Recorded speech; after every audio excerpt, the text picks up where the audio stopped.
Arran de la renúncia de França de realitzar el Mundial de Patinatge a casa seva, el proper novembre es realitzarà a Taipei, a Xina.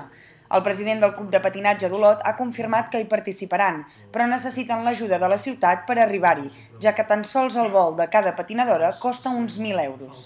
Han realitzat una campanya per a les empreses de la comarca incentivant a apadrinar els vols de les patinadores i fer possible així la seva participació als Mundials d'enguany. Anar a Taipei pel rodatge el 15 de novembre. Som 6 vegades campions del món i ens acabem de proclamar per 8a vegada campions d'Europa. Som, sens dubte, unes de les estrelles. Però tot i amb això no ens paga res, ni tan sols el bitllet d'avió. Avui us presentem el projecte Ajuda'ns a volar. Necessitem patrocinadors per bitllets d'avió.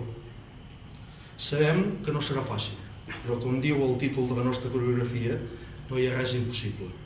I segur que gràcies a les institucions, empreses i a la gent d'Olot i la comarca, a qui una vegada més agraïm el seu suport i ajuda, podrem rodar una bona pel·lícula. Amb la campanya han realitzat uns llibrets on s'explica cada any el ball que han presentat i els campionats guanyats, per ajudar les empreses a solidaritzar-se amb el projecte. També realitzaran un sorteig amb butlletes a 5 euros que es vendran per la ciutat, amb motiu d'intentar recaptar més fons pel viatge. Esperem que amb l'ajuda de tots les nostres patinadores puguin arribar a Taipei i consolidar-se de nou com a campiones mundials.